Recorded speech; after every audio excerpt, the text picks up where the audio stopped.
One thing anyone with a tattoo should remember is to take care of their new body art. In addition to keeping the area clean and moisturized, getting your tattoo touched up as needed is also a good idea.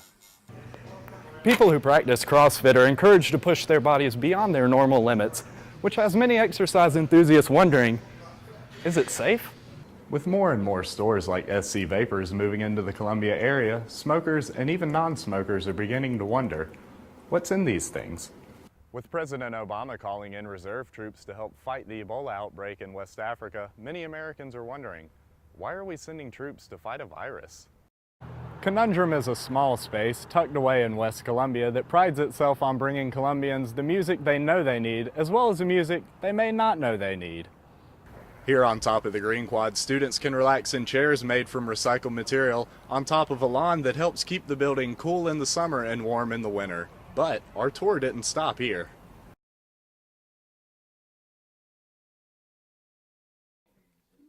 Don Taylor is an award-winning tattoo artist who works at Copperfinch Tattoo in Elgin. He first began tattooing in 2010 and has quickly become known as one of the best in the state. Don says what drew him to the tattoo industry is simple. It seemed fun. As an artist, I mean, you don't really get much higher of a compliment than someone wanting to permanently put your artwork on them for their whole life. In October of 2011, he started touring the country as a featured artist with the Immersed in Ink Tattoo Convention. His wife Heather says the number of conventions he attends annually can be overwhelming. It seems like about 24, but probably realistically about 15 to 16. Don's multiple awards make the hectic travel schedule worth it, though. His thigh piece on Christina Height won Ink of the Day at the 2013 Dallas convention. She says the work was worth the trip. 17 hours seems like a long way to drive to get a tattoo, but when you get it from somebody who's so passionate and so talented, it's totally worth it. Don loves what he does, but stresses to new clients that a tattoo is a serious commitment. He tells them to be sure to keep any newly tattooed areas cleaned and moisturized until fully healed. One thing anyone with a tattoo should remember is to take care of their new body art. In addition to keeping the area clean and moisturized, getting your tattoo touched up as needed is also a good idea. Don says if his clients take care of their tattoos, they will always be happy with their ink. Jacob Boland, Carolina News.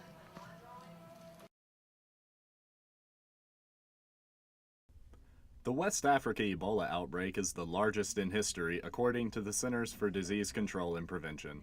Almost 4,500 people have died so far, and the CDC predicts the number of Ebola infections could hit 1.4 million by the end of January if nothing is done.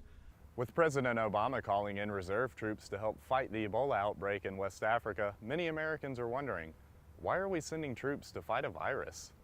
Major Cindy King of the South Carolina National Guard says troops won't be dealing directly with Ebola victims. When they say fighting Ebola, that's not accurate. What the National Guard or these resources are going to do is basically set up the conditions so that they can use the experts that deal with Ebola to take care of those folks. President Obama also helped to clear up confusion over what troops would be doing.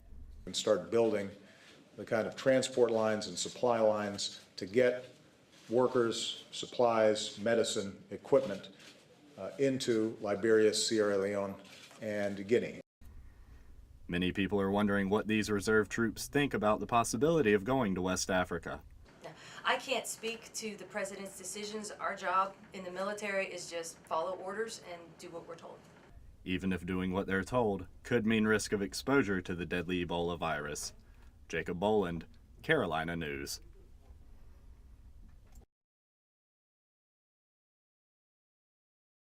You may have noticed a store like SC Vapors recently move into your neighborhood. SC Vapors is just one of 13 stores in the Columbia area that specialize in the sale of electronic cigarettes. Electronic cigarettes, also known as e-cigs or vape pens, come in various shapes and sizes. Vito De Federici has been working at SC Vapors since it opened. He says e-cigarettes were the key factor in helping him quit smoking. I was a heavy smoker. I smoked since I was like a freshman in high school. I was a 2-pack-a-day smoker when I quit. According to Vito, e-cigarettes addressed a key issue other smoking cessation devices did not. That hand-to-mouth habit, which is something that electronic cigarettes provide. So while you are getting the nicotine you need to quit, it does satisfy that habit. With more and more stores like SC Vapors moving into the Columbia area, smokers and even non-smokers are beginning to wonder, what's in these things? The e-cig is filled with a liquid mixture of chemicals, including nicotine and many others that are unpronounceable and unknown.